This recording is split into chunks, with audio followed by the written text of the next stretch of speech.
Pwelas ang silanganan, hanap ng puso, sa dibdib mo'y buhay. Lupang hinirang, duyan ka ng magiting, sa manlulupi, di ka pasisiil. Sa dagat at bundok, sa simoy at sa langit mong tughaw, may dalagang bula at awit sa paglayang minamahal. Ang kisap ng watawat mo'y tagumpay na nagniningning, ang bituin at araw niya kailan pa may di magdidinig. Lupa ng araw na luwalhati ng tuta, buhay langit sa piling mo. Aming ligaya na pag may mga atin na mamatay ng dahil sa'yo.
Good morning.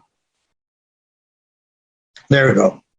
All right, I am Dante, the President and CEO of the Manila Times. First, let me greet our guests. His Excellency Huang Xilian, Ambassador of China to the Philippines. Dr. Henry Liong, President of the Federation of Filipino Chinese Chambers of Commerce and Industry.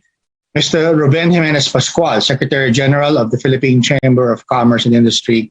Colleagues in media, ladies and gentlemen, good morning. On behalf of the Manila Times, welcome to today's forum on perhaps the most significant development in international trade to date.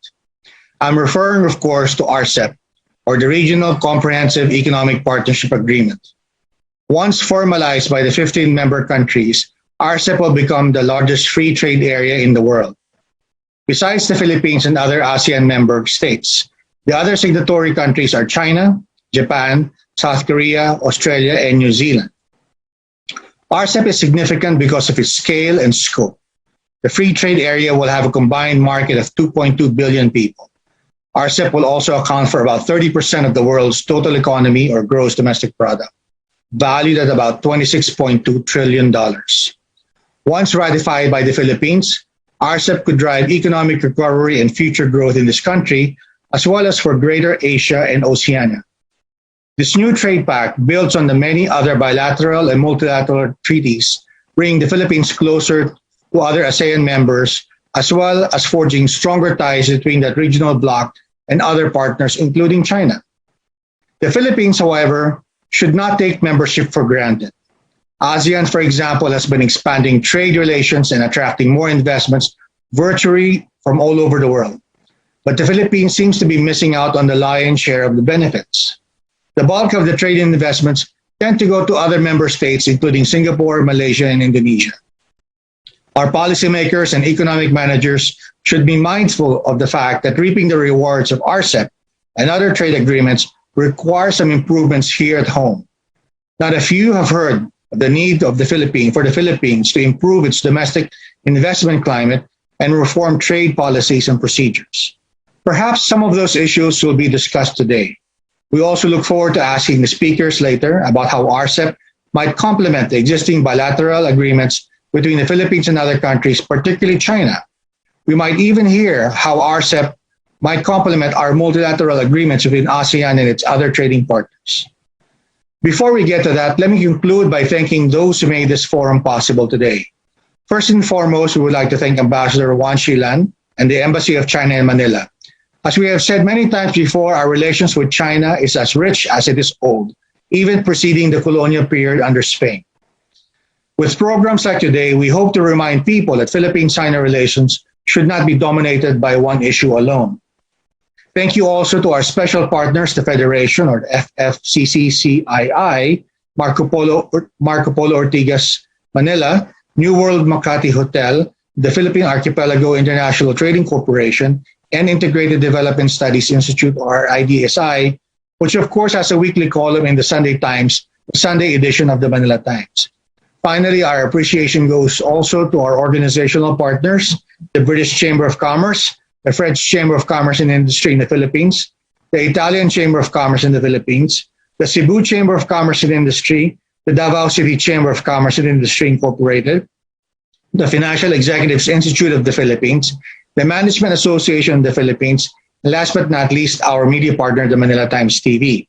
Greetings to all those watching this forum's live stream on the Manila Times website and on its social media platforms. And for those watching this event at a later date, you may wish to read stories about today's forum in the Manila Times paper edition, which has been publishing daily despite the pandemic, and in the improved replica, the Manila Times digital edition. Once again, good morning to you all, and now let's get started. Let me introduce now our first speaker. His Excellency Ambassador Huang Xilian assumed office as Ambassador Extraordinary and Plenipotentiary of the People's Republic of China to the Republic of the Philippines on December 3, 2019. Ambassador Huang was born in 1967 and received his degrees of Bachelor's of Arts at Beijing Foreign Studies University and Master's of Arts with distinction in Economics at the University of Manchester. Ambassador Huang has been long engaged in Asia affairs and served in multiple posts in Beijing and overseas missions since joining diplomatic service in 1989. Prior to his post in the Philippines, he served as ambassador to China to ASEAN in Jakarta. His overseas experiences include Deputy Chief of Mission at the Chinese Embassy in the Islamic Republic of Pakistan, Political Counselor at the Chinese Embassy in the United States of America, Deputy Chief of Mission at the Chinese Embassy in Brunei Darussalam, and First Secretary at the Chinese Embassy in the Republic of India. He was successively Deputy Director General and Counselor of the Asian Department in the Ministry of Foreign Affairs from 2012 to 2018, during which he was also Chief Negotiator for the China-Bhutan border talks, head of the Chinese Working Group, and a co-chair of the Langkang-Mekong Cooperation, and head of the Chinese Working Group and co-chair to lead the consultation on a code of conduct in the South China Sea between China and ASEAN countries. He was confirmed the Special Award of China-Pakistan by then Pakistan President, His Excellency Asif Ali Zardari. Ambassador Huang is married with one son. Ladies and gentlemen, Ambassador Huang. Good morning, Ambassador. Ambassador, may we ask you to unmute your microphone, please?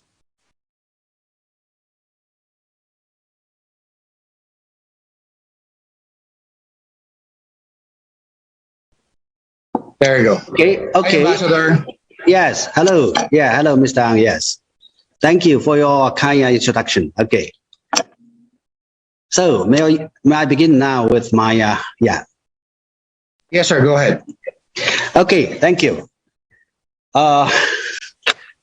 President and CEO Dante Klink Ang, the Manila Times, President Henry Lim, my good friends, Federation of Filipino Chinese Chambers of Commerce and Industry, Secretary General Ruben Pascual, Philippine Chamber of Commerce and Industry. Dear friends, ladies and gentlemen, good afternoon. It gives me a great pleasure to attend this forum organized by the Manila Times. As one of the longest running broadsheets in this country, the Manila Times has witnessed the development of the relations between the Philippines and its neighbors over the century, and has played a positive role in enhancing communication and exchanges between China and ASEAN, including the Philippines as its major and important member. This year marks the 30th anniversary of China-ASEAN dialogue relations, and the Regional Comprehensive Economic Partnership, RCEP, is expected to take effect soon. This forum is thus highly relevant as it seeks to answer the calls of our time. On behalf of the Chinese Embassy in the Philippines, I would like to thank the Manila Times for the efforts in putting this meeting together. I look forward to our discussion on China-ASEAN cooperation and the RCEP's potential for common development into the future. As the previous Chinese ambassador to ASEAN and the current ambassador to the Philippines, I had the honor to witness and facilitate the development of China-ASEAN mutually beneficial cooperation as neighbors, and also the concerted efforts of China and the Philippines to promote and benefit from China-ASEAN relations. Over the past 3 decades, China-ASEAN relations have developed by leaps and bounds. Among the ASEAN dialogue partners, China has created a number of firsts. The first to join the Treaty of Amity and Cooperation in Southeast Asia, the first to establish strategic partnership with ASEAN, the first to discuss with ASEAN to establish free trade zone, the first to express clearly our clear support to ASEAN's centrality in the regional cooperation, and the first to express its willingness publicly to sign the protocol to the Treaty on the Southeast Asia Nuclear Weapon Free Zone. Our merchandise trade has skyrocketed 85 times since we established dialogue relations. The personnel exchanges exceeded 65 million in 2019. We have formed more than 200 pairs of sister cities between our two sides. Through our joint efforts, China and ASEAN have become the largest trading partners, the most competitive partners, and the most dynamic strategic partners, and have served as an important pillar for peace, stability, and prosperity in the Asia Pacific. After the COVID-19 struck, our two sides have extended each other a helping hand and worked together to safeguard our pragmatic cooperation. China and many ASEAN countries have established fast tracks and green lanes to facilitate the movement of personnel and goods and stabilize regional industrial and supply chains. Against the backdrop of shrinking world trade, China-ASEAN trade and investment have backed the trend and risen to a higher level in both scale and quality, providing strong support to regional economic recovery as well as enriching and invigorating China-ASEAN community with their shared future. Our bilateral trade reached a milestone in history. In 2020, China-ASEAN trade in goods reached $684.6 billion US. ASEAN surpassed the EU and US to become China's largest trading partner for the first time in the history. And China has been ASEAN's largest trading partner for the past 12 years in a row. In the first half of 2021, China-ASEAN trade totaled $410.75 billion US, up by 38.2% year-on-year, accounting for about 14.7% of China's total foreign trade. China's export to ASEAN reached $225 billion US, up by 38.3%, and imports from ASEAN reached $184.92 billion US, up by 38.1%. While our true trade investment was booming, in 2020, China's direct investment in ASEAN reached $14.36 billion US, up by 52.1%, and ASEAN's actual investment in China reached $7.95 billion US, up by 1%. According to preliminary statistics, in the first half of this year, Chinese enterprises invested $6.81 billion US in ASEAN, and the bloc's actual investment in China was $5.63 billion US. As of June this year, accumulated mutual investment between China and ASEAN exceeded $310 billion US, with cooperation booming in sectors such as manufacturing, agriculture, infrastructure, high-tech, the digital economy, the green economy. As our Belt and Road Initiative cooperation has continued to make headway, a number of major infrastructure projects have pressed ahead with growing regional connectivity. Our regional economic integration further deepened, with the potential and dividends of China-ASEAN Free Trade Agreement and the upgrading protocol being unleashed. Lanchan-Mekong cooperation and China-Bimpiaga cooperation have been deepened and substantiated. Thanks to China-ASEAN Free Trade Area, which was fully established more than a decade ago, 90% of goods could be traded at zero tariff. We doubled our efforts along with other participating countries to sign RCEP in November last year, marking a new milestone of regional economic integration. The progress of China-ASEAN relations and fruitful cooperation could not have been achieved without the joint efforts of ASEAN member states, among which the Philippines has worked closely with China and other parties and play a constructive role in advancing the relations between China and ASEAN throughout its 3-year coordination.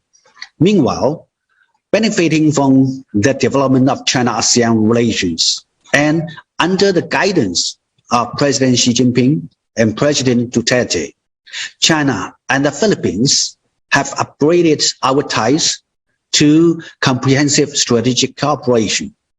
China has become the largest trading partner and the second largest foreign investor, as well as the second largest source of foreign tourists of the Philippines. The synergies between the Belt and Road Initiative and the Build program have strengthened, and our economic and trade cooperation has seen a stronger momentum. Ladies and gentlemen, China-ASEAN dialogue relations are standing at a new starting point in the year of 30th anniversary, and we need to answer to the new requirements of building on past achievements and forging ahead into the future at a higher level. We are currently in a world experiencing changes and a pandemic both unseen in a century. The pandemic has added momentum to the impacts of the recent increase in protectionism on global industrial and supply chains. The instability and uncertainty facing China-ASEAN economic and trade cooperation are clearly on the rise. Crisis breeds opportunities, and changes could herald new prospects.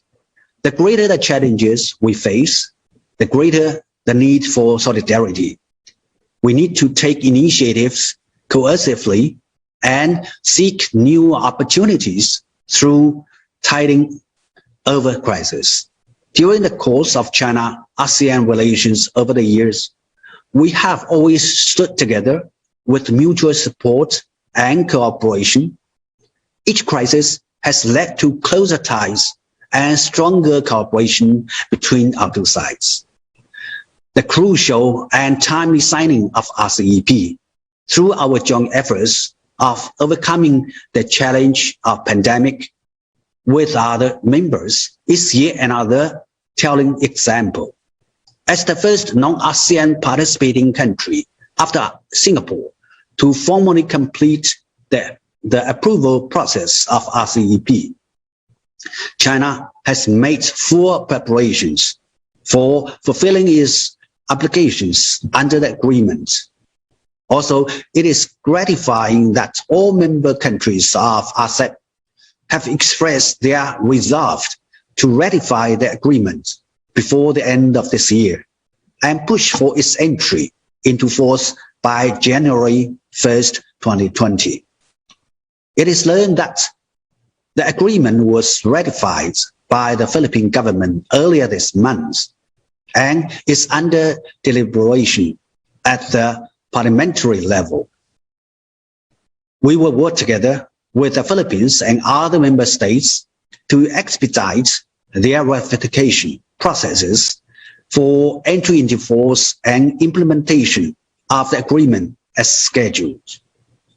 Under the framework of RCEP, a free trade area featuring the largest population, broadest commercial scale, and greatest development potential will be established, covering, as Dante said, about 30% of the world's GDP, trade, and population. Here comes the question, how to realize the potential of RCEP. First of all, we expect RCEP to open a new chapter for China-ASEAN economic and trade ties. Once the agreement is implemented, China-ASEAN could further optimize their resource and market advantages through deep integration with the capital and technological advantages of other RCEP members on a larger scale and at a higher level. Thus, RCEP could lead to more promising prospects of our economic and trade cooperation and promote the post-COVID-19 economic recovery of China and ASEAN. Second, we expect the RCEP to add new vitality to East Asia economic integration. The agreement integrates and optimizes the region's economic and trade routes in a wider range of fields, including goods, services, investment, intellectual property rights, e-commerce, and competition policy, which will further promote the integrated development of industrial chain, supply chain, and value chain in this region. Hence, the RCEP is expected to become a major platform for economic and cooperation in East Asia. Third, we expect the RCEP to inject new impetus into promoting an open global economic and trading system, and to serve as the leading drivers for maintaining free trade, multilateralism, and international cooperation. Finally, we expect the RCEP to bring tangible new opportunities to the business community in this region especially to create favorable conditions for those small and medium-sized enterprises so that they could better participate in regional economic and trade cooperation and tap into markets in various countries by enjoying policy dividends of this agreement. On top of that, the pandemic has inspired a surge in emerging industries and new businesses, along which the significance of digital economy is highlighted. Last year is designated the China-ASEAN Year of Digital Economy Cooperation. China is leading in the development of digital economy, while ASEAN has seen its digital economy industry booming in recent years. The two sides are likely to see the combined value of their digital economies reached 9.58 trillion US dollars by 2025.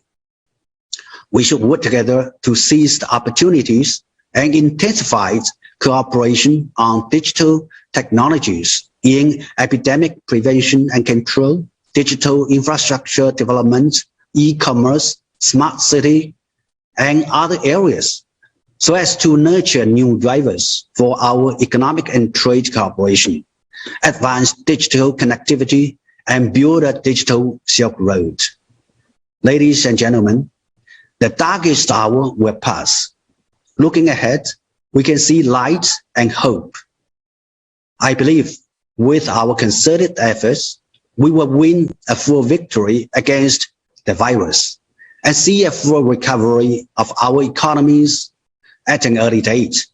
Looking ahead, with sustaining highly complementary advantages for development and deeply integrated industrial and supply chains, China-ASEAN economic and trade cooperation is expected to have enormous space for further development in the post-pandemic era.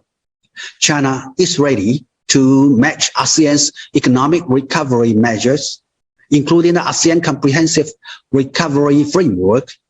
China will work together with ASEAN to further enhance regional connectivity, create more dividends of the upgraded China Free Trade Area, and promote the early entry into force of RCEP. Efforts will also be made to develop new cooperation areas such as digital economy and strengthen cooperation for sustainable development. Let's step up our efforts to deepen our pragmatic cooperation, lay a solid foundation for the building of China-ASEAN community with a shared future, and deliver more benefits to people in this region. Thank you, and Mambohai. Thank you, Ambassador Huang. If you don't mind, maybe we can ask you a couple of questions. I believe Ben Kritz is eager to start with that, my co-MC this morning. Ben? Good morning, Mr. Ambassador. I'm sure you're aware that there is a perception, which I believe is a misperception to some extent, but there is a perception that the RCEP is a China-led and slightly biased towards China type of arrangement. How would you respond to that criticism and kind of correct that, what I think is a misperception of the nature of the agreement? Thank you for your question. I think I have also heard of this kind of criticism, and I agree with you by describing it as Excuse me, Ambassador. I think something happened to your sound. It's become a little bit muffled now. It was okay. It's okay now. Well? Yeah. Are you hearing it well, Ben? Hello. It's Okay. Yes. There you go. Okay. Let me repeat. Thank you for your question. I think you are right to describe it as misperception. Since I know that the RCEP was initiated by ASEAN in 2012, if I'm not mistaken, and ASEAN after this concept, it invited other non-ASEAN members, including China, to join in the negotiations. So from the very beginning, there's been an ASEAN-led process of negotiations. And ASEAN has been playing a central role in the process of negotiation, with a leading role has been appreciated and accepted by all participating countries. And ASEAN has also acted as the major driver for, for us in the process to overcome the differences and diversity of all participating countries. Only with the leading and central role of ASEAN, after 31 rounds of negotiation, that we were able to conclude this agreement, very important agreement, and sign the agreement as scheduled. I was lucky to be part of the process. I attended quite a few summit, ASEP summit of ASEP participating countries, and I can say that I witnessed this process. I also witnessed the kind of the central role played by ASEAN. And once coming into effect, RCEP agreement will help to integrate regional industrial chain, supply chain, and value chain, and enhance the level of regional economic integration and boost the confidence of all parties in economic growth. According to some, estimation, RCEP is expected to help its member states to increase exports by about 10.4% compared with the baseline. That means all member states will benefit from RCEP implementation, and ASEAN will be the major stakeholder and major beneficiary of this agreement. So China will continue to support the centrality of ASEAN and advance the implementation of the RCEP along with other parties. And we expect it to bring benefits to all member states, not any one party, but all member states as well. Thank you. Okay, thank you for that. And Klink, would you like to, since I know the ambassador has limited time, would you like to jump in with a question of your own? Ambassador, just one question. I noticed that the Ministry of Public Safety and the Philippine National Police recently announced the start of a dialogue. And I was wondering if you can talk about the nature of that cooperation, because one of the darker sides of trade, of course, is combating illegal trade. And I know China has been hard on some of the same issues as the Philippines, particularly on drugs. I was wondering if you can talk about the nature of the partnership, how that might enhance collaboration against crime between Philippines and China, the dialogue between the PNP and the Ministry of Public Safety. Thank you for the question again. I think that China and Philippines have been working very closely, as you said just now, in combating crime, especially those transported crimes. And just as late as 2 weeks ago, I attended a dialogue meeting, that's between the PNP and the Executive Vice Minister of Public Security Ministry in China, with their both strong teams at present. So they discussed a range of issues and agreed to strengthen our cooperation and communication in combating transported crimes. And you know that China has been cracking down on such transborder crimes, including the kind of telecommunication fraud, which has caused a big problem in China and in this country as well. And we are also cracking down on, online gambling. Online gambling, which is called pogos, is totally illegal in China. So we don't allow any Chinese or nationals to be involved in pogo. We don't allow any Chinese investment to be involved in pogo. And of course, we don't allow any Chinese citizen in China to participate in pogos. So we believe this kind of transnational crime constitutes severe and grave threat to the public order and public security of both countries, and it serves the interest of both of countries to work together to fight those crimes. And I think that we have come up with a host of initiatives to strengthen this kind of cooperation. I look forward to a strengthened, enhanced cooperation between our two law enforcement agencies in the future.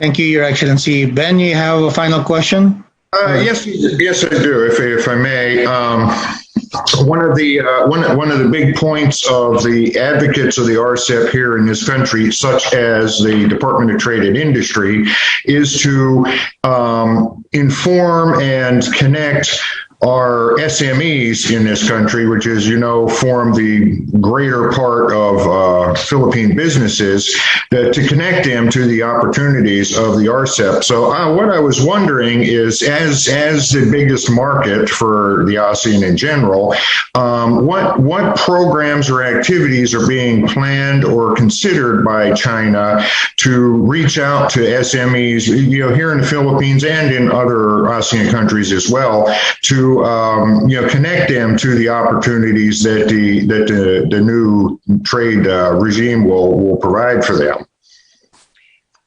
I think it's fair to pay attention to the benefits and interest of the small and medium-sized enterprises in the implementation of the RCEP. And I think that there are altogether 20 chapters in the RCEP's agreement text. Out of the 20 chapters, there are 2 chapters relevant to, small and medium-sized enterprises, and also economic and technological cooperation, which is closely relevant to small and medium-sized enterprises. So it shows how much importance RCEP has attached to promote the interest of small and medium-sized enterprises. So I think that's we need to, once RCEP comes into force, come into effect, we need to implement in letter spirit, including the 2 chapters as I introduced, so that we can tap fully the potential of the benefits that small and medium-sized enterprises could benefit from these agreements.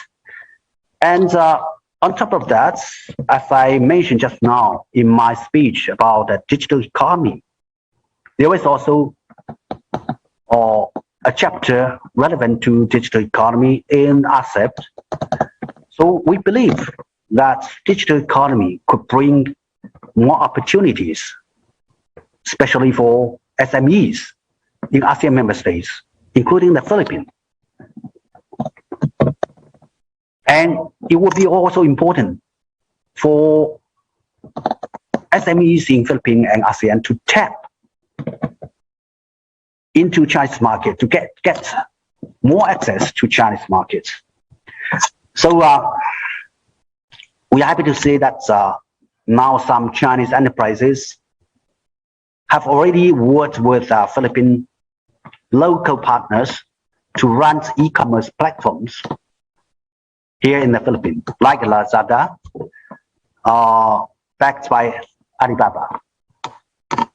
So according to the Department of Trade and Industry, Lazada worked with DTI to fuel the resilience and growth of SMEs in the Philippines by launching market campaign as late as last month. And it will help, we believe, to boost the growth of SMEs and to help the SMEs of the Philippines to get more access to Chinese market. Apart from digital economy, there is one factor I want to share with you, that there are a lot of, quite a host of the kind of trade and investment fairs in China. We have taken a series of solid steps to establish all-round multi-level system of trade and investment fair, such as the China International Fair for Trade and Services in Beijing, such as the China International Consumer Products Expo in Hainan Province, and the Seoul China, that's International Fair for exports. The China International Imports Exposition in Shanghai. And last week, there are two fairs, one in Xiamen, my hometown, in which Philippines was the host, VIP country, and also last week there was another fair exposition, we call it CHINA-ASEAN exhibition, which was held in Guangxi, Nanning, which we also have seen a great exhibition of the Philippine products. So all those fairs actually are boosting Philippine SMEs export to China. Example, the China International Imports Fair in Shanghai last year, we saw the Philippine SMEs generated over $460 million worth of export sales during this fair last year. And out of them, there are quite a lot of agreements about the exports of agricultural products from Philippines to China. So besides all those fairs, a lot of this kind of fairs and expos are embracing the mode of combination of online and offline.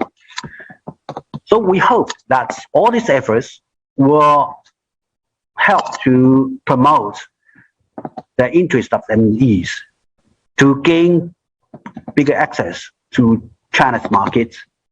And once the RCEP is implemented, we expect more access will be gained by SMEs by taking advantage of the dividends of the policies of RCEP. Thank you. Okay. Ambassador, is it okay to ask one more question? Do you have time? I know you're a very busy person. Yeah, go ahead, please, Mr. Dante. Yeah. Sir, you mentioned earlier the Belt and Road Initiative in your earlier statement when you're talking about RCEP. I was hoping you can give us an update, because sometimes the problem in media is that there are other issues like the South China Sea that tend to divert attention from the many other things that are going on between the Philippines and China. And I was wondering, what we can do also in that context, how we can maybe return the focus to the diplomatic efforts, to the bilateral relations and this sort of thing, other than the things that are troublesome, which is really a small part of the relationship between China and the Philippines. So maybe in that context, an update on the Belt and Road Initiative. Okay, Mr. Dante, I think I agree with you by saying just now that, we should not be dominated by a single issue. That's right. Since our bilateral relations is very rich, multi-faceted, it has brought a lot of benefits to our two countries and our two peoples. And as two neighbors, it's very normal to have some differences. Philippines does have differences not only with China but with other neighbors. In the same case that China will have some differences with other neighbors. Why it is important is that both sides should take a constructive approach in managing the differences, not allow the differences to be in a way of bilateral pragmatic cooperation, not allow the differences to, escalates into disputes and, which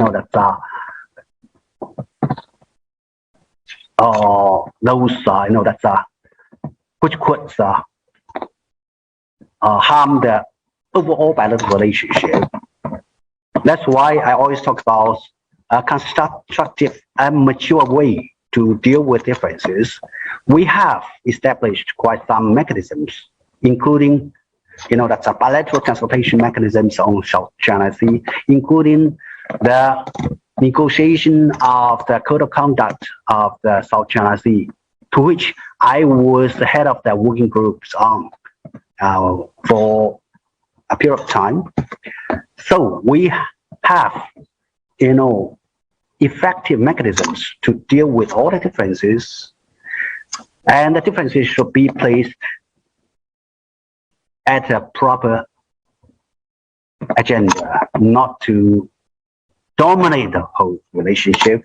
That's one point. Second is that we have worked very well on our pragmatic cooperation, especially in synergizing the Belt and Road Initiative and the Build program.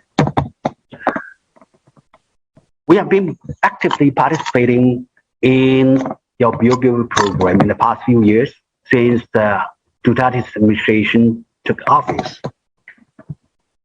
We have completed more than 1,000 programs, and another about 2,000 programs are being implemented or to be implemented. And I think that after a few years of implementation, some of the programs are not only blossoming but also bearing fruits. And we believe it will bring more and more tangible benefit to our two countries. As for Belt and Roads, it is initiative not only is proposed by China, initiated by China, but it's an initiative for all in this region and beyond. Because strengthening the connectivity serves the interest of everybody, especially against the backdrop of the pandemic. We can see in the future that how much importance we need to attach to connectivity cooperation. I think that we are making progress in terms of synergizing Belt and Road Initiative, and China is committed to continue in this kind of efforts in the future. And we will see that this kind of cooperation will bring about more tangible benefits to our two peoples. Thank you. Thank you, Ambassador. I know you're very busy, but would you like to maybe make some final remarks or greetings before we let you go?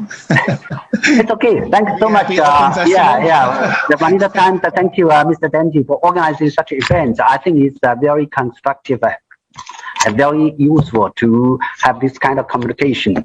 I look forward to more interaction with you, with all friends at present today, and hope that this program, this forum will be a great success. Thank you. Thank you, Your Excellency, and thank you to your embassy. Ben? Thank you, Mr. Ambassador. And before we go on, I'd just like to take a moment to thank a couple of our sponsors today, the New World Makati Hotel and Marco Polo, who have provided us with some lunch and snacks. So thank you very much for that. And,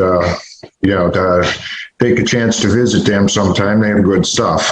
Our next speaker is Dr. Henry Lim Bon Liong, who is the president of the Filipino Chinese Chambers of Commerce and Industry and the man behind the well-known Sterling paper brand, which is good stuff, by the way. He's a mechanical engineering graduate of the University of Philippines, and he is probably best known as the founder of SL Agritech, which is the pioneer of hybrid rice cultivation and production here in the Philippines, and has been a significant contributor to improving the output of our rice farming. And SL Agritech is, of course, now one of the country's biggest agricultural companies. We please welcome Dr. Henry Lim Bon Liong. Yes, good morning. Thank you for that very excellent introduction. Of course, to His Excellency Ambassador Huang Xilian, wishing you a good Mid-Autumn Festival. It's approaching already. Thank you also for the mooncakes that the embassy has been sending out. Of course, Manila Times President, Dante, Klink II, and a good friend also of your father. PCCI Secretary General Ruben Jimenez Pascual, Manila Times columnist and editor, Mr. Ben Cates. Our forum viewers, friends, ladies and gentlemen, a pleasant good morning. On behalf of the Federation of Filipino Chinese Chambers of Commerce and Industry Incorporated, FFCCCII for short, and please extend our warmest greetings to our forum participants and viewers. First of all, we'd like to congratulate the Manila Times newspaper led by President and CEO Klink for organizing this very timely forum, especially now that we in the Philippines and Asia are working towards economic recovery amidst global uncertainties. You have a good timing and relevance because there is a great need for more public awareness and more discussion of the new phenomenon called RCEP. Not too many people, even among our entrepreneurs, know what is this RCEP and why it is important to our future. I believe our expected soon Philippine ratification of the Regional Comprehensive Economic Partnership shall benefit and greatly boost our economic activity in economic recovery, because this will enhance the participation of Philippines businesses in global value chains, and most especially Philippine micro, small, and medium-scale industries shall benefit from our joining the RCEP, which unites 10 ASEAN countries, plus Asia's three biggest economies, China, Japan, and South Korea, and now with Australia and New Zealand. The RCEP shall further accelerate economic cooperation and exchanges between our ASEAN region and China, which actually the complementary economies. We, the ASEAN countries, are rich in natural resources and arable lands, which can export minerals, process raw materials, agriculture, and food products to the world's largest consumer market of 1.4 billion people. While China can provide ASEAN with much needed capital in foreign direct investment, technologies, factories, and infrastructures. RCEP and the Belt and Road Initiative, the BRI, shall strengthen the win-win economic partnership between ASEAN and China. I'm hopeful for our Philippine economy and our recovery in spite of the still ongoing global pandemic, because we are soon to begin next year the RCEP, which is the world's largest free trade agreement in human history. More freer trade, the lessening of tariffs, all these shall boost Philippine ASEAN and ASEAN economic recovery. Why should we in the Philippines be excited, prepare ourselves and become more globally competitive and look forward to a better future? The RCEP region, accounts for 29% or 25 trillion of the global gross domestic products GDP, 30% of the world's population, and 25% or 12.7 trillion of global trade in goods and services. More important for us here in the Philippines, the RCEP region accounts for about 50% of Philippine exports and 68% of the Philippines import sources. Therefore, we, the Philippines, shall benefit much from the emergence of this RCEP in terms of increased trade and investment. Allow me to give a brief overview of the Federation of Filipino Chinese Chamber of Commerce and Industry Incorporated and how our organization can contribute to and strengthen or benefit much from the Philippine successful integration into the RCEP. FFC-CCII was established in 1954 by the leaders of the Filipino Chinese business community as part of the country's effort in post-World War II economic reconstruction. Thus, it was important to unite Filipino Chinese chambers of commerce nationwide. We are the biggest organizations of Filipino Chinese businesses, composed of more than 170 chambers of commerce, diverse trade and industry associations in Luzon, Visayas, and Mindanao, from Papari to Tawi-Tawi in the south. Among our main objectives includes promoting Philippine economic progress and global competitiveness, understanding social, civic, and philanthropic projects to promote social progress. For 67 years now, our contribution to nation building and advocacy is to further the growth of business and trade includes our partnership with international and local chambers of commerce and the promotion of the Buy Pinoy and support our Filipino farmers campaign, promoting better industrial relations, supporting improvements of peace and order, among many others. On top of this, our federation has also initiated social development and charitable projects to help our fellow men and to champion social progress. We in the Filipino Chinese business community believes that businesses can truly flourish. There is inclusiveness and sustainable economic growth with social progress. Economic growth alone without social progress and social peace is not enough. Among our FFC-CCII social civic projects include the Operation Barrio Schools, with more than 6,000 of public school buildings donated to the Philippines public school system, free medical and dental missions for the disadvantaged segments of our population, and relief operations in times of calamities. We also support the Filipino-China Fire Volunteers Brigade, Filipino-Chinese Fire Volunteer Brigades, which are well known for assisting fire and disaster victims, regardless of race, religions, or socioeconomic backgrounds. In fact, during fire emergencies in our informal settlement communities, often among the earliest respondents to fires and other calamities, are the courageous and selfless Filipino-Chinese Fire Volunteers Brigade. For information, we have 5,000 volunteers fire brigades throughout the Philippines at the moment. Also, as part of our commitment to help the Philippine economy quite quickly reopen and recover, the Federation has also been the first private sector group to successfully import vaccines at no cost to the government and to help the burden on government, as we have brought in more than 500,000 Sinovac vaccines doses for our distribution nationwide to economic frontliners, our employees and entrepreneurs, when we call our COVID-19 vaccination program Operation Bakuna.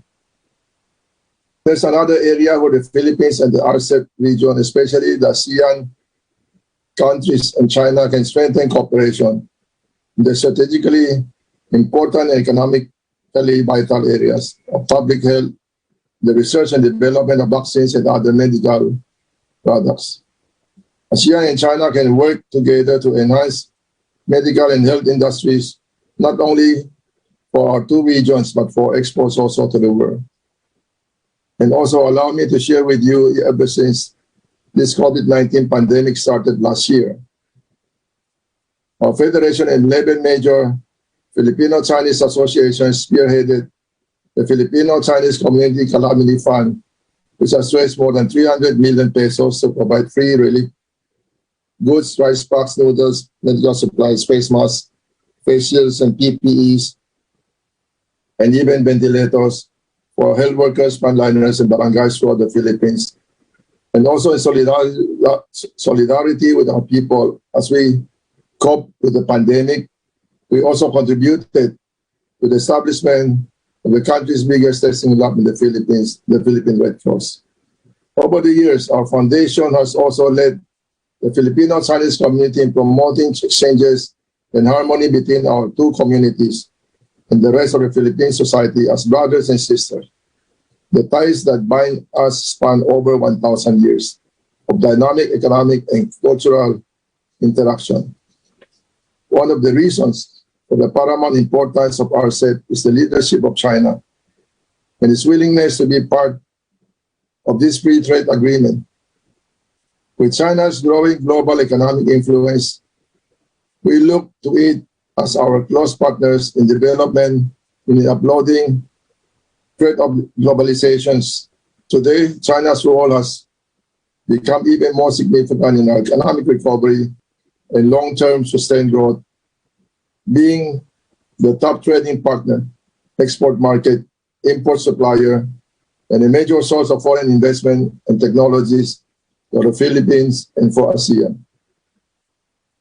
The continued expansion of trade and economic cooperation between the Philippines and China are the fruits of the warmer ties and exchanges between our leaders, President Rodrigo Roa Duterte and President Xi Jinping, leading to normalization and strengthening of the diplomatic and other ties, even amidst the challenges and uncertainties of the global pandemic. Apart from our flourishing bilateral trade, China has extended different kinds of social economic aid, loans, and donations from bridges to vaccines for anti-pandemic efforts, while some wealthy industrialist countries last year up to early this year has refused to sell the vaccines due to the audits of vaccines. We greatly appreciate the Chinese government donation of 2 million doses of Sinovac and Sinopharm vaccines to help us overcome COVID-19. That's China's commitment of steady vaccine supplies to us every month. China is an extremely large market for Philippine agriculture products such as our delicious fruits like bananas, pineapples, mangoes, coconuts, and others. I'd like to share a very good news that the last 5 years with the successful normalizations of the traditional good diplomatic relations between the Philippines and China, our Philippine fruits have again regained the prominence in high volume exports to China. Our Philippine fruits are doing well and are well received by the Chinese market. And up to this point, currently our Department of Agriculture is connecting themselves with the Chinese government, the quarantine regarding the rice protocol, quarantine protocol for rice for us to export our very own Doña Maria rice to China, in which we have a very big market, as China is already importing a lot of the premium rice at the moment, as their standard of living has been going up. Aside from this, Philippine companies have started to explore the possibility of exporting other crops like durian, papaya, mushrooms, okra, and many others. Another area of cooperation between the Philippine ASEAN vis-a-vis China within RCEP is the sharing of agriculture technologies. Thanks to China for unselfishly sharing to us in the Philippines and other ASEAN countries their hybrid rice technology and other expertise. I envision ASEAN becoming a major and fast-growing food supplier to China in the coming years. Another good news for ASEAN and China cooperation under the RCEP is tourism. We are only a few hours by plane from China, and prior to the pandemic, there have been more direct flights to and from different Chinese cities and the Philippines cities and tourist spots. After the pandemic is over, hopefully soon, I foresee China as again coming back as our biggest market for high-spending tourists but also as partner and investor in developing world trade and world-class tourism enterprises like resorts and hotels. Let us not be discouraged by this pandemic. Let us be prepared and persevere throughout the global crisis, because post-pandemic, and we should be able to quickly attract more Chinese tourism and tourists to visit our countries more than before. Let us not lose out to our ASEAN neighbors. Let us not lose out to South Korea and Japan. There are almost 2 million Chinese tourist arrivals in the Philippines in 2019.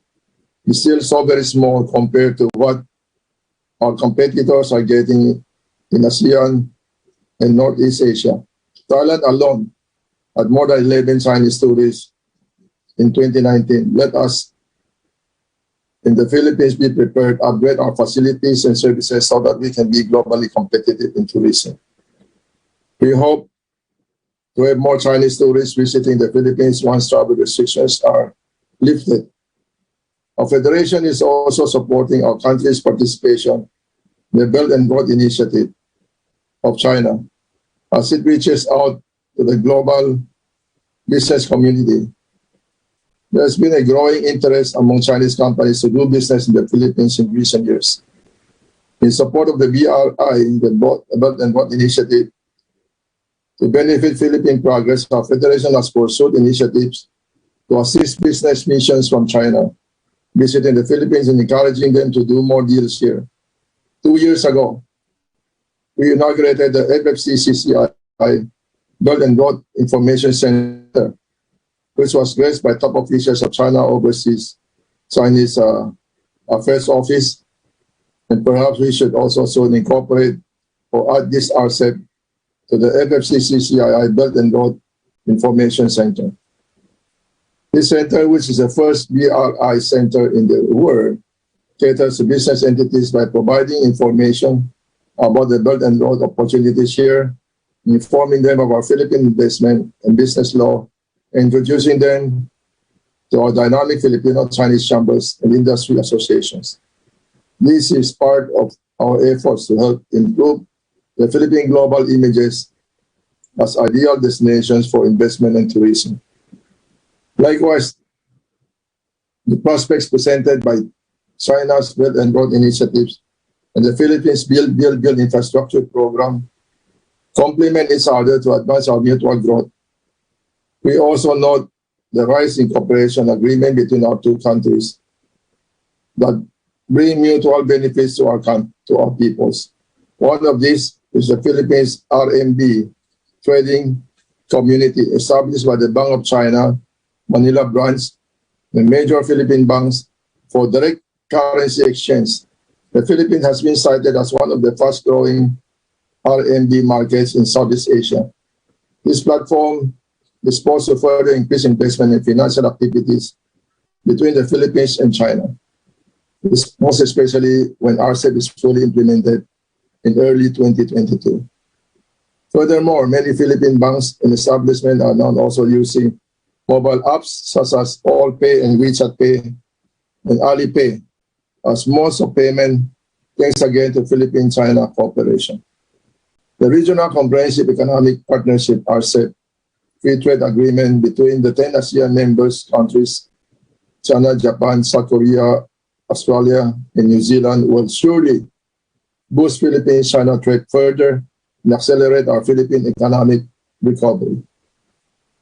Through RCEP, Philippine companies, including our MSMEs, can source raw materials from RCEP countries, process the products here, and then export it to the finished products to RCEP members countries, including China, at a preferential agreement with arrangement. Perhaps our overseas Filipino workers, OFWs, can also increase their easier access to RCEP countries also. Under the RCEP framework, the Philippines could export more agricultural and manufactured products to China. It will also enhance our cooperation in fields like information technology, creative sectors, healthcare management, energy, contact centers, among others. The possibilities are so huge and exciting to the Philippines, and also for ASEAN and China. We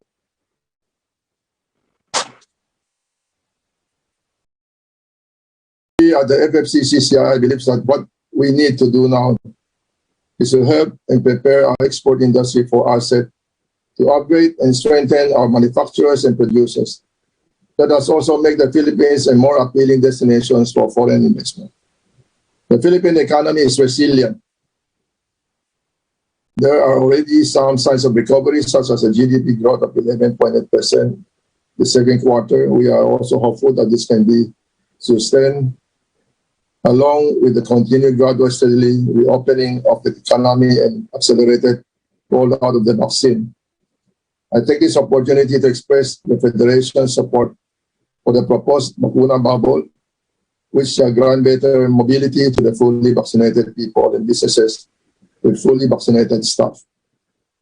Likewise, within the broad expanses of the RCEP region, the Philippines has a key advantage of our strategic locations in the heart and crossroads of the Asia-Pacific region.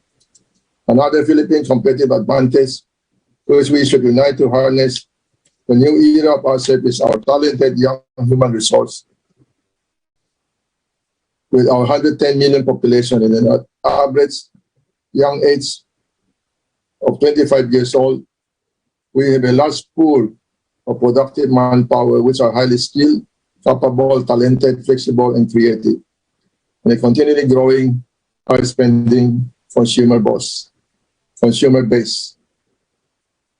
To further promote Philippine-China trade relations, our Federation is supporting our country's participation in major business events and trade fairs in China, such as the China International Fair for Investment and Trade, the CIFIT, held at Xiamen last September 8 to 11, with the Philippines as the guest country of honor, and the upcoming China International Import-Export or CIIE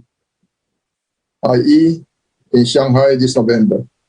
We are bullish and hopeful about the RCEP.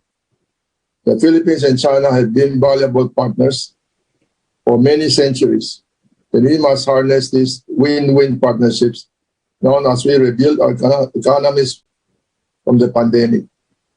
Together with the government and business leaders of our two countries, and the valuable help of the outstanding Chinese Ambassador Huang Xilian and our accomplished Ambassador Chito Santa Romana in Beijing, we look forward to promoting more Philippine products to the Chinese market, inviting more investors from China to explore and expand their business activities in the Philippines. As the Chinese saying goes, a single branch is easy to break, but a bunch won't. Or in Filipinos, we have a proverb, anuman ang tibay ng piling, abaka ay wala rin lakas kapag nakikisa. Our shared future between ASEAN and China, between the Philippines and China, among our RCEP region member countries lies in our strengthening of unity and increasing our cooperation.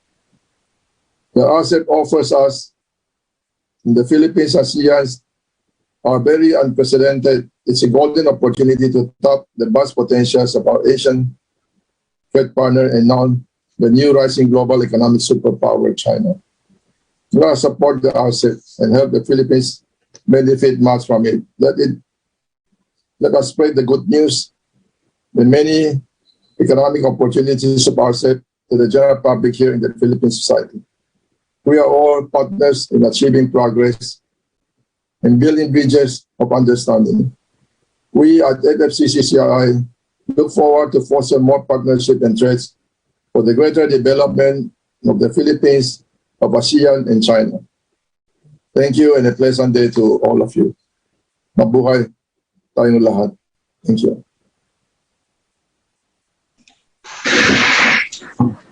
Okay, Mr. Liong, thank you very much for that, and I hope you'll be able to hang around because I'm sure there'll be some questions for you. I have a couple of questions for you that we'll get to after our next speaker.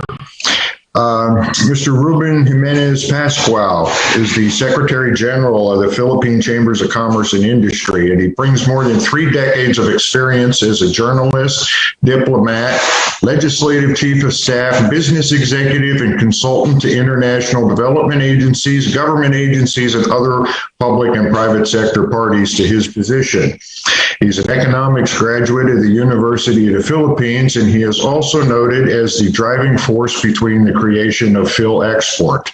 Would you please welcome Mr. Ruben Jimenez Pascual? Hello, thank you very much, Ben. Allow me first to greet our distinguished speakers to whom I look forward to discussing with on the panel discussion later on. His Excellency Huang Xilian, Ambassador of the People's Republic of China to the Philippines.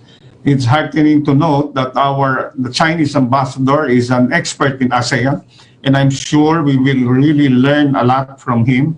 Thank you very much, Ambassador, for your brilliant presentation.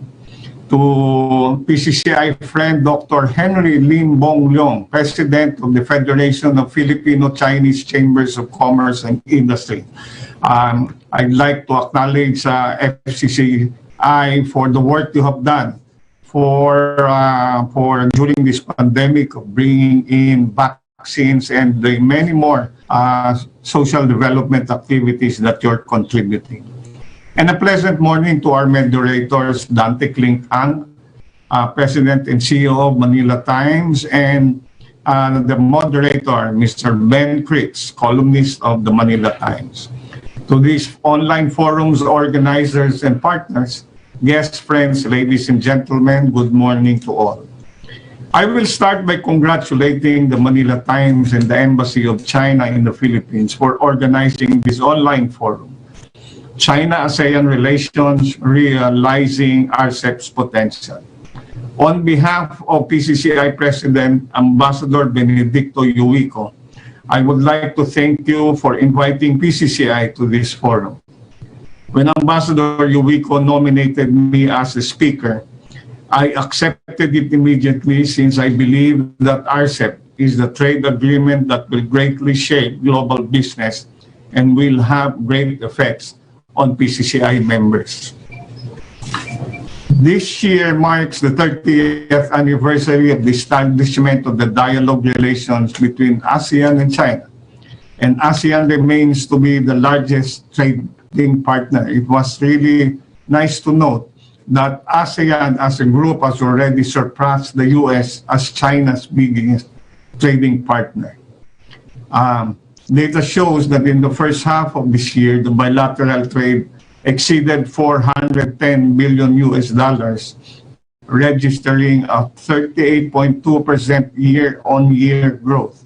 RCEP will play an immense role in keeping the markets open as the region strives towards swift and robust economic revival. What is RCEP? After 8 years of negotiation, China and ASEAN and 5 other countries signed the world's largest free trade agreement called the Regional Comprehensive Economic Partnership on November 15, 2020. Just like what was indicated in the invitation of the Manila Times to me, ASEAN and China are truly like dragons and tigers, who are creating regions for solidarity, security, and prosperity. This agreement will help us navigate our region towards economic growth. Ostensibly missing in this agreement is India, who was actually part of the negotiation since 2012, but it dropped out in 2018.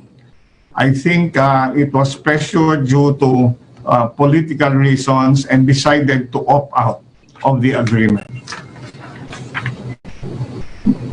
With RCEP, one would expect member countries to forge strategic partnerships where different components of a product, say computers and automobiles, are built in different countries, given the common rates of tariff.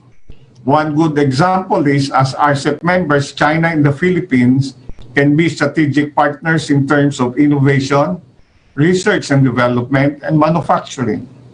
According to DTI, under RCEP, the Philippines can position itself as an investment hub, innovation hub, manufacturing hub, and the center for training and education in the region. It is for this reason that the Philippine Chamber of Commerce and Industry established its Innovation Center. The PCCI Innovation Center is a startup incubator built to give Filipinos more opportunities to learn about in-demand skills in the market that are needed for the 21st century or the fourth industrial revolution. Already, PCCI's Innovation Center has a partnership with Huawei for training MSMEs, universities, and government in cloud computing, artificial intelligence, and application development. Soon, training programs for BPO skills we will be handling at the center. On negotiation are training to hire thousands of BPO workers for several companies already. Microsoft is about to sign up with PCCI as well.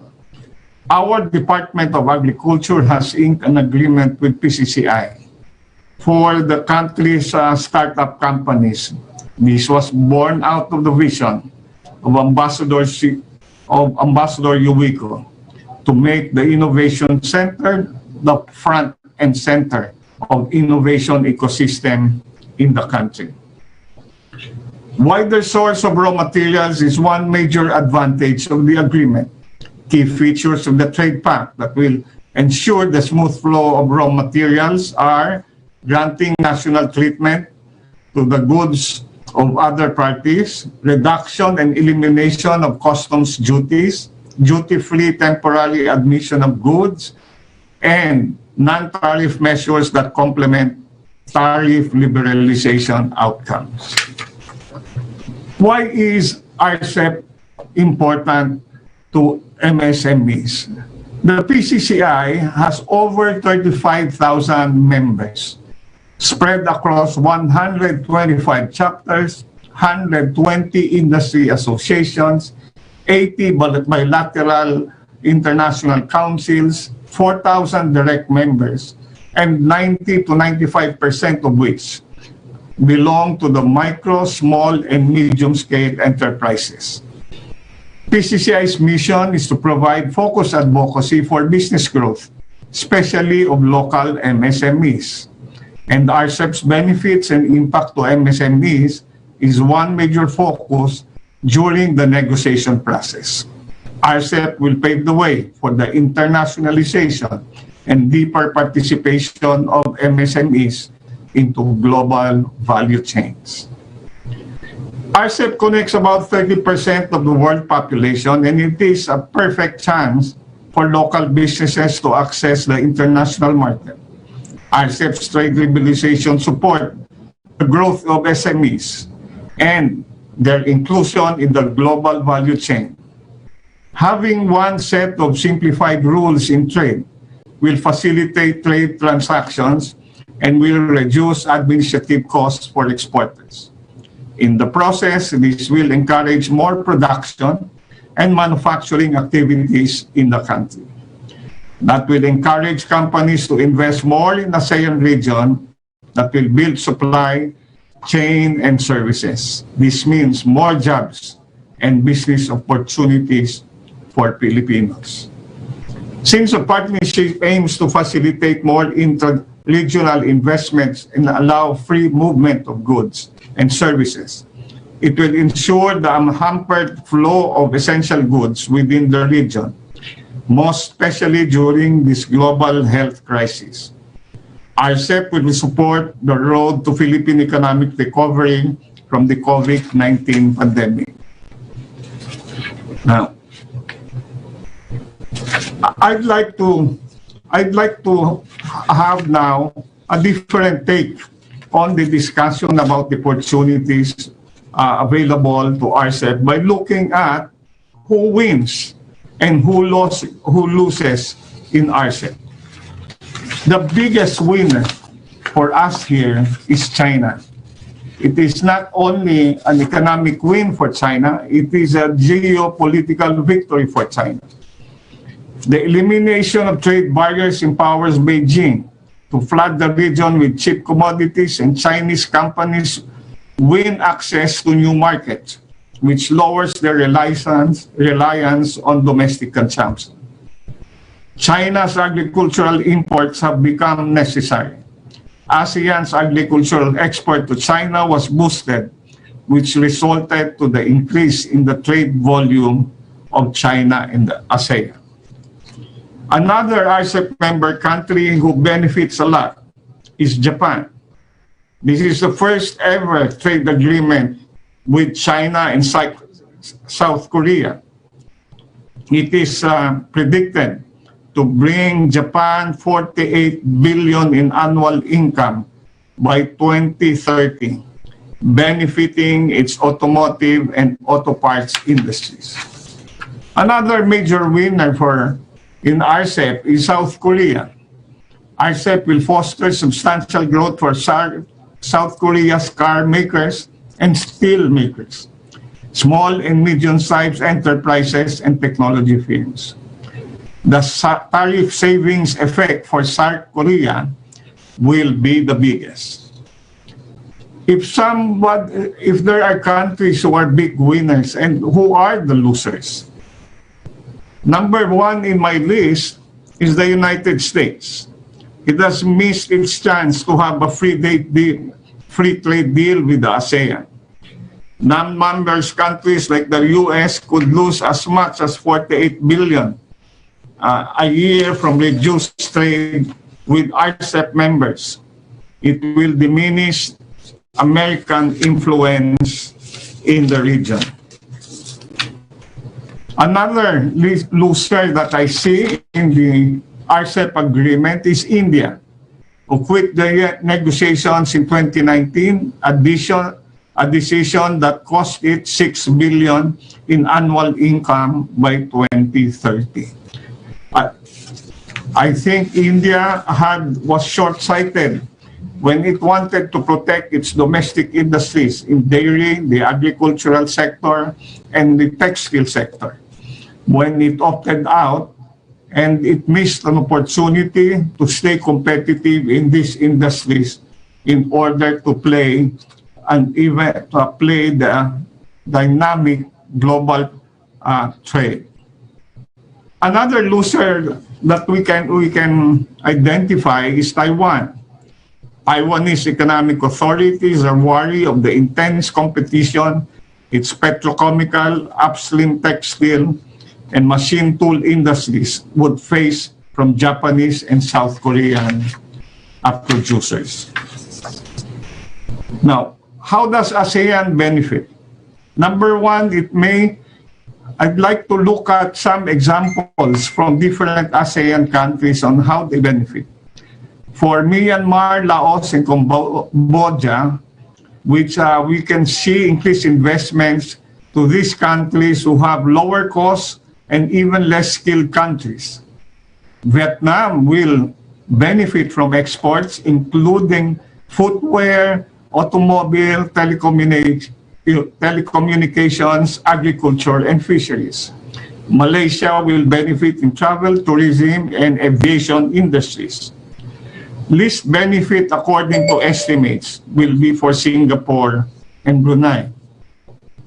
The Philippines, it is projected that there will be more investments in the sectors such as e-commerce, manufacturing, research and development, financial services, and information technology. Indonesia sees greater participation in global value chains. How can China help ASEAN in RCEP?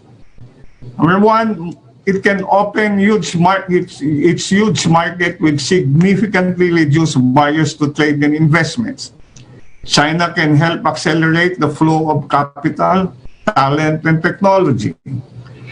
Its current positive economic growth and strength post-COVID-19 pandemic bodes well for our neighbors and hopefully pull many of the ASEAN economies out of the doldrums. Another area where China can help is investments in infrastructure to help the ASEAN economies more globally competitive. Now, I'd like to discuss some concerns that people have been saying about RCEP. While the benefits of RCEP to ASEAN and other member countries have been so announced, I'd like to see a flip side of what is being discussed as some concerns. First, it is called shallow. The agreement is shallow because there is no deep tariff cuts on structural reforms. There's no agreement on labor rights and environment. It does not address industrial subsidies and state-owned enterprises. It is also feared that China may impose its preferred rules of trade and even punish countries critical of its policies and push its technology laws in 5G and 6G telephony and artificial intelligence. Clearly, with RCEP, it has strengthened the existence of WTA-based trading system. You can expect now, because of RCEP, you can see more regional trade agreements and free trade agreements among countries, between and among countries. But the gains this time of RCEP to member countries, because it will be, the tariff cuts will be gradual. The gains will take time. It is feared also that because of the gradual gains can be overrun by geopolitical tensions. It is also said that the biggest beneficiary of RCEP are the big boys. Will run over the small companies, the MSMEs of the Philippines, Myanmar, Cambodia, and Laos. Now, finally, I'd like to discuss what's the way forward for the Philippines. We already have RCEP, we already have ASEAN, but what is the way to go for the Philippines to really take advantage of these agreements? First, we need to accelerate our structural reforms, whether it's in trade and investment policies, in domestic policies, and even institutional frameworks. Second, the Philippines may might as well explore free trade agreements, even the Trans-Pacific Agreement with the United States, and also FTAs with the European Union and even India. It is also important that RCEP,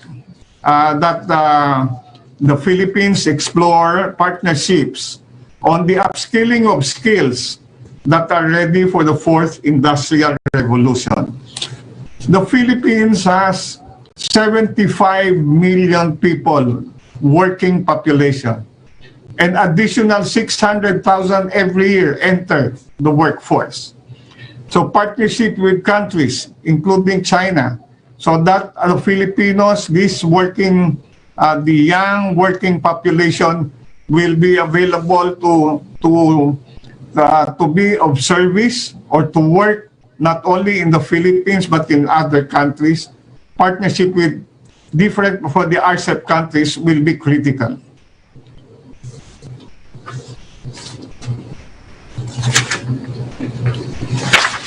Okay. And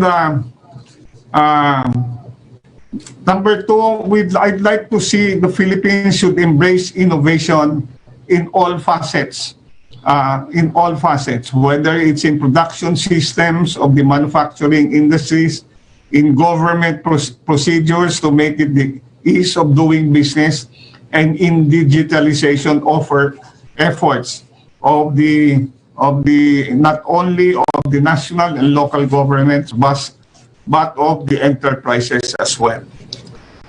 Finally, I think the most important thing that because of RCEP and the increased global competition, the most important measure right now for the Philippines is to rethink its industrial policy. Over the last 20 years, we have seen about 15 sectors where the Philippines holds in the comparative advantage. We have lost our export ground. And I am afraid that in a freer trading regime that we will lose more unless we really move fast. We are losing bananas to Ecuador. We have lost garments to Cambodia. And we are losing our top exports, electronic sectors, to Vietnam at this time. It is important that the Philippines rethink the industrial policy. Where do we go? Do we do the production of sophisticated goods and do the leapfrogging strategy for industrial policy? Or we start to save first the very sectors that we depended on over the last 2 decades and recover these markets? These are questions for government and the private sector to consider. At the end of the day, what is critical, and this is very clear in RCEP, that what is most important, that this decision will not be left to government. It will be left to the private sector. I think where China and the rest of the RCEP countries can hold the Philippines is to enable the private sector organizations that enable the private sector organizations to help, especially the MSMEs, in being competitive. So thank you very much, Manila Times. This is a very timely discussion right now about China, ASEAN, and the Philippines. We look forward to further discussions, and I believe at the long run, the Philippines will be benefiting from this agreement. Thank you very much and good morning. Thank you, Mr. Pascual. Thank you also, Mr. Henry Lim Biong Long. Ben, we've now reached the question and answer portion of our event today. I forgot to ask you, do you want me to start or shall you? Yeah, usually we're a lot smoother at working this out, but I think we're both mesmerized by some of the and trying to grasp the scope of RCEP. Yeah. Yeah, there's a lot to unpack with this agreement. I have a copy of it, and it's a huge document. So there is a lot to this. We just can't get to it all. I have several questions, but if you have something, all right. Well, maybe the obvious one is for both Mr. Pascual and for Mr. Lim. Obviously, we have free trade agreements with China and some of the countries, particularly South Korea. I think we're negotiating it. So where does or how does RCEP build on those existing trade treaties? I mean, what particular sectors are you most excited about that will benefit from RCEP? I know Mr. Pascual mentioned the winners and losers. I agree with most of the things that he said, but I was wondering if we can drill down on specific industries or sectors. Mr. Lim, you want to go first? Yes, Klink. Of course, I think one of the biggest advantages will be tourism for our part because tourism. I think our tourism is only in its infancy stage. I mean, imagine 2 million tourists from China compared to 11 million for Thailand. I think China has more outbound tourists than the entire tourist arrival of the Philippines. China has hundreds of millions of the people going out every year for tourism purposes. And they've been raiding the signature stores in Europe and many other places. I hope that this will continue after the pandemic. Mm-hmm. Personally, I'm also building a hotel in Cebu. Of course, accommodate more Chinese tourists, but at the present, I think we suspended we're topping the building already, but we suspended the the further constructions until a better time. But I think we will recover one way or another. I think the domestic tourism in China is already starting, and definitely this will not be a long time. Yeah, I agree. Whatever pandemic regarding tourism is concerned. I agree. So tourism I will be saw number one, yeah, and then of course other things like information technology, artificial intelligence. We have a lot of good young dynamic graduates now from the Philippines, 800 to 600 to 800,000 every year is added to our labor stream. So this will be our biggest contribution to this RCEP. Right. Thank you. Mr. Pascual, what about you? What industries excite you the most that are, you think are poised to reap the rewards of RCEP? I agree with Henry here that the biggest area that I'm excited about is in the area of information technology. ICT, okay. The biggest advantage right now, the edge of the Philippines in ASEAN or even other countries is a very young population, 75 million working population, and about 60% of that under 25 years. There is a very severe skills gap. And this is an area where our partner countries, that's why we value very much the partnership of PCCI with Huawei right now, which has offered to help us teach MSMEs and the students on cloud computing, artificial intelligence, and applications development. And these are programs already that are continuing. We anticipate that we will accelerate these programs in the next few months as well. So this is an area. On tourism, because of the situation of the pandemic, I think we will not realize this until sometime middle of next year because of the restrictions. But in the meantime, I think the Philippines will benefit with RCEP maybe starting next year. Anyway, the reduction of tariffs will be gradual, so it will not take effect.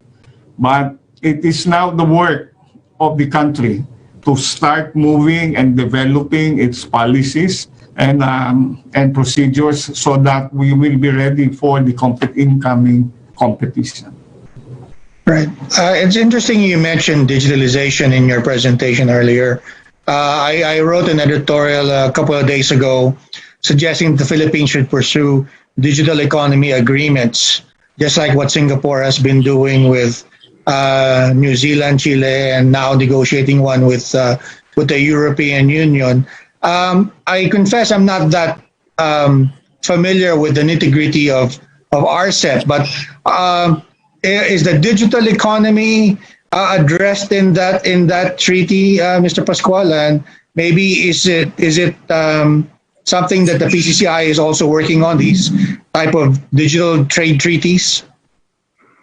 This is an area where we will be talking with the government negotiators. I see. It's a little bit silent in terms of right now under the RCEP agreement. It's silent in many agreements.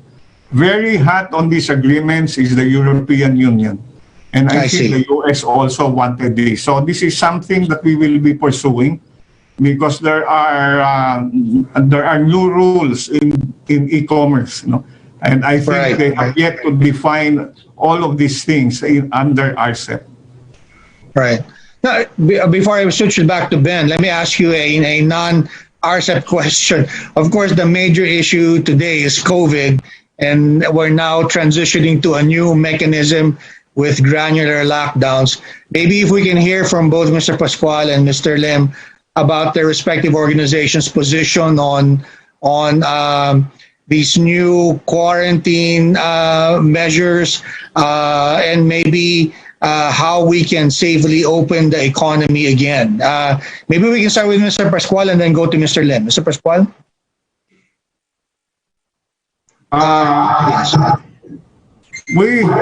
PCCI has been very vocal against any lockdown. Okay. We really believe it has become the problem, not the Right. solution. Okay. So this is really the position of PCCI. And very recently, until the recent decision, we were so frustrated that the government will flip-flop.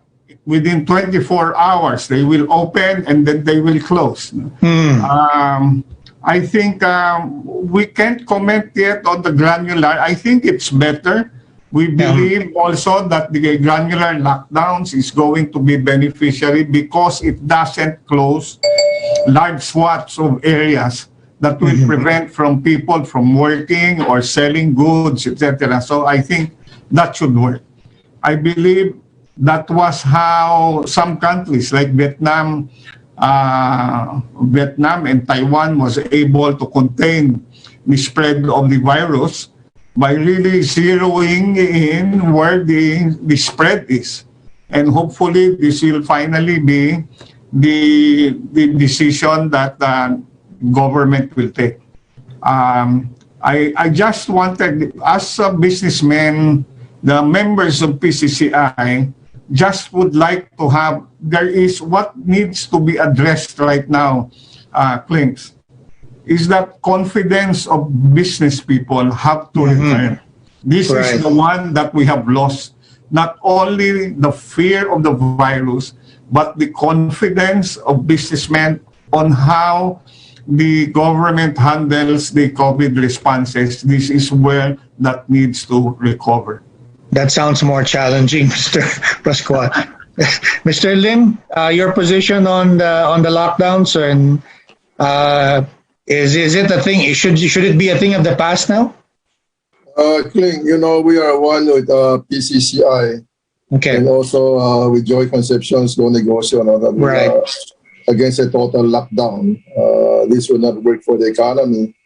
You are saying that you would like to choose between lives and economy, but it's not choosing between lives and economy anymore. Yeah. If you lose the economy, more lives will also be lost, no? So that's a real fact this moment. So we also support the bubble vacuna, and I agree with Joy Concepcion that for those who have been fully vaccinated, should be given incentives for them to move freely around. We should not try to use discrimination against those non-vaccinated, but we would like to make it known that this will be an added incentive for those who will be vaccinated, so that there will be more people that will agree to be vaccinated. It's going to be an incentive rather a discrimination.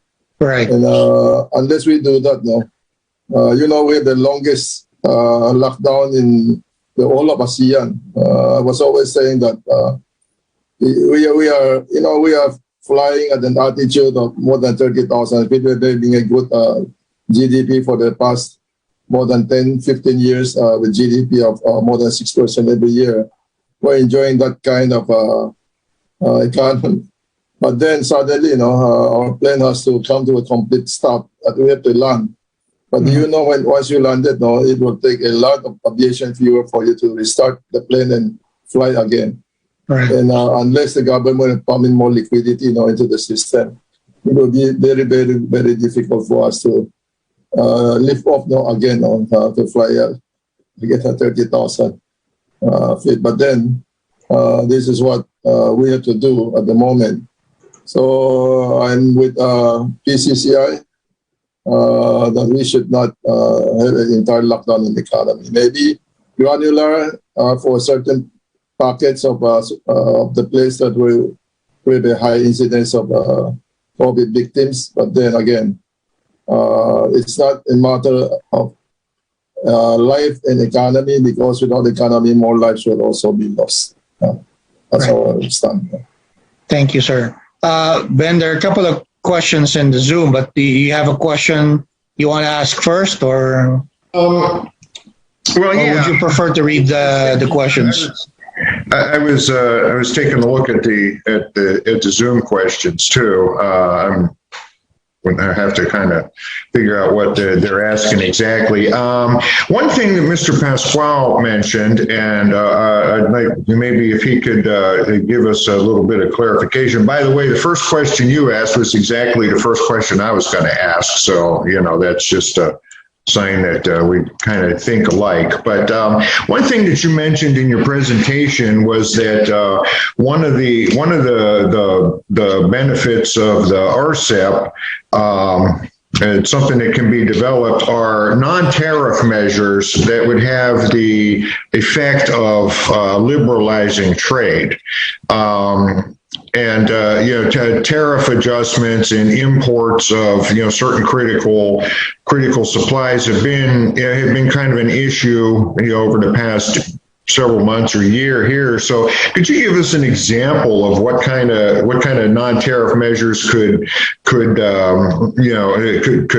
be done or could be eliminated, or conversely what you would like to see done under the RCEP in terms of that? Thank you, Ben. The RCEP, when you look at RCEP, this is really more of a tariff-based agreement. When you look at the non-tariff measures issues were actually avoided. For instance, about labor policy on the environment, that was also avoided. And I understand that this is the ASEAN way, the middle diplomacy. It was easy to get agreement on tariffs, but on the other issues, they avoided it. I think that is also the reason why there was problem in the US-sponsored Trans-Pacific Agreement, because they wanted agreement on labor policies and the environment, and countries could not accept that. For me, the biggest non-tariff change that I hope that will be integrated into RCEP is about government subsidies.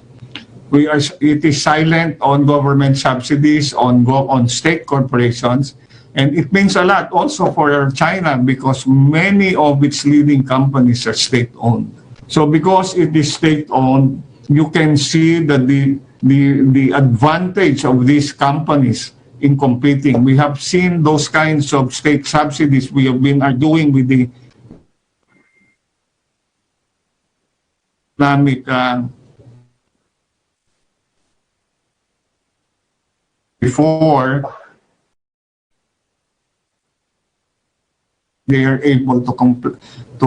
And similarly, Philippine U.S. agricultural industries are also subsidized. That's why can penetrate markets.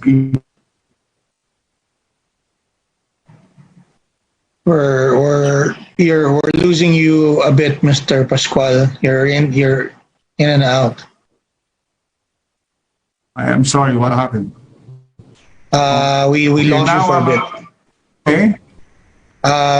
Try again, sir. Mr. Pascual? Ben, you care to maybe flip that question to Mr. Lim while Mr. Pascual fixes his connection? Yeah, we've had a little bit of rockiness today. Yeah, Mr. Lim, do you have some thoughts on that? Non-tariff measures.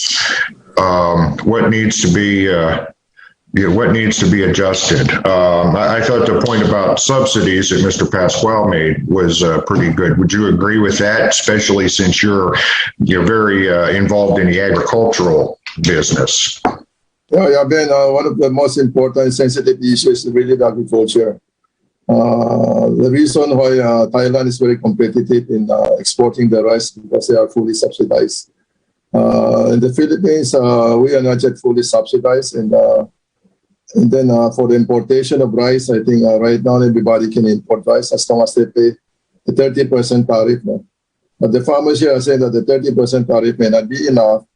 It should be a 50% tariff. But at the present, it's just like a give and take. With 30% tariff, but the government is slowly subsidize the agricultural inputs like seeds and also fertilizers, but not fully at the moment. Once if we can fully subsidize the seeds and also the fertilizers, I think we can be competitive against our neighboring countries, especially Vietnam and Thailand. So these are very sensitive issues at the moment. And of course, agriculture is very near our heart. Agriculture, it's the farmers, they're supposed to be the poorest of the poor, but with new technologies that we are doing that help them increase the yield even 2 to 3 times more. So right now, you cannot see farmers that are complaining at the moment. No, the farmers are very silent right now because in spite of the opening up of agricultural import, they are also doing very well, and they can right now be competitive amongst the other ASEAN countries. In fact, we would like also to export some of our rice to China. Mm-hmm. Interesting. Mr. Pascual, can we go back to you were saying about the fact that many Chinese companies are actually state-owned, and this was along the lines of the subsidies that Ben was asking, the government subsidies. Yeah. Can you hear me now? Yes, we can hear you now. Thank you. Yeah, okay, thank you. What I was saying is RCEP was in its agreement, it was silent on state subsidies and state corporations. China do have many of these companies in key industries. This is the same conflict that we had with the US and the European, especially when we were negotiating against the Common Agricultural Policy of then EEC. And they were able to, they're subsidizing their agriculture. That's why they are able to compete in the global market. I remember as an agricultural attaché in the past, I wouldn't be surprised that Denmark was going to plant coconuts because of the subsidy it got. Oh, wow. And compete with countries with the Philippines. Wow. So I'd like to see language in the future about state subsidies, Mr. An. Thank you. Thank you. Ben? Okay. We have a couple of questions, comments from some of our other forum audience, and we do appreciate that. Let me ask both of you. One of the questions we have here, and I'll just read this. This is from George C., who's a colleague of ours. The amount of benefit depends on our own creativity and hard work. The benefit from the RCEP. For example, the U.S. is seeing a decline in manufacturing. It's because of their own government and labor policies. And he points out that under agreements with the U.S., the Philippines still declined in manufacturing industry competitiveness. And isn't this due to decisions on logistics designs and handling costs, energy, and labor? In other words, factors that are within the country's control rather than being a factor of an external agreement. So I think what George may be asking here is, where do you two gentlemen see policy changes, both publicly and in business approaches that may need to be made to best take advantage of this agreement and make sure the Philippines doesn't fall behind the other parties in the RCEP? Okay, I'll go first,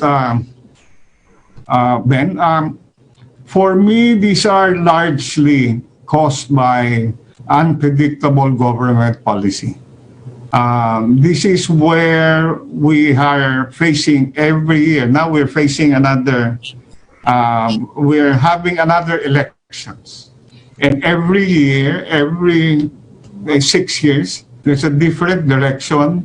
And we do not future we do not protect our future-proof the new programs that are happening. For instance, we are doing a lot of work, and I credit the administration for doing a lot of work on the ease of doing business that is being led by ARTA. And a good direction there is we future-proof all these reforms. No? They've done a lot of inroads, and we'd like to make sure that all these that have been changed in national government agencies, in the policies, for instance, in the telecom sector, we require so many permits and signatures just to start doing business in the country.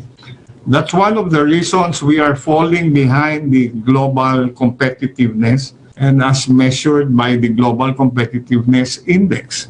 It is so difficult for many investors to do business in the country. So many of these missed opportunities are due to these things, and we need to work this out fast, because I can expect with RCEP more companies trying to invest in the Philippines, mainly because they anticipate that there will be a very globally competitive labor force. Only if we use that advantage will we truly grow in the next decade. Okay, thank you for that. Mr. Lim, do you have anything to add there?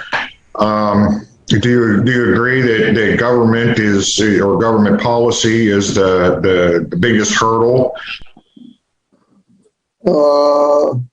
If it's George C. who is asking the questions, George C. is our chairman for Trade Committee under the Federation. I think he knew the answer better than me. But then, as I said, one of the policies is really to make business as setting up business as easy as possible. No? Although the ease of doing business has already had some effects on certain LGUs. You go to Valenzuela, for example, the mayor, to get mayor's permit, whatever, they can give it within 3 days' time. But then again, there's still a long way for us to go. But I think there have been policies, especially Secretary Mon Lopez now, who has been on the helm of trying to make this work. But I agree also with Mr. Pascual regarding the election year for next year. There might be, of course, a new president, a new state secretary, whatever. Maybe the vision will be different. If they'll be sidetracked, whatever, then we'll be affected. So these are some of the effects now that we are foreseeing, and that as a businessman, then we have to react accordingly. Well, maybe on that, we can follow up with, what are some of the key points that you would like to hear from those who may be running for office? What's the most important policy issues for business, and I suppose, by extension, most important to the country's welfare? Mr. Lim, you want to start? Right now, I think we have a very good advantage now. Okay. As far as the call center is concerned, even India is already moving the call centers over to the Philippines, and I think this will still grow with the brick and mortars going out. The new norm of business will be everything online already. So the call centers also play a very important role, and the Philippines has the best, people for call centers, and even China. China is going to also expand the call centers, but unfortunately they need people who can speak Mandarin.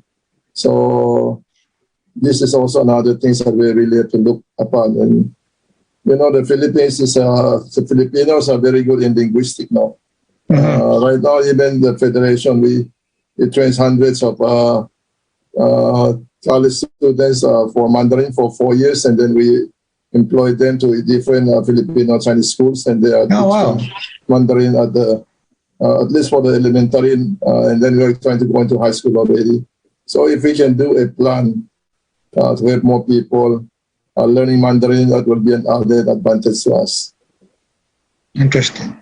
Mr. Pascual, what are the key policy issues that you think should be discussed this election season? For our next leader, I'm looking at two themes from that person. Number one is his or her view about innovation.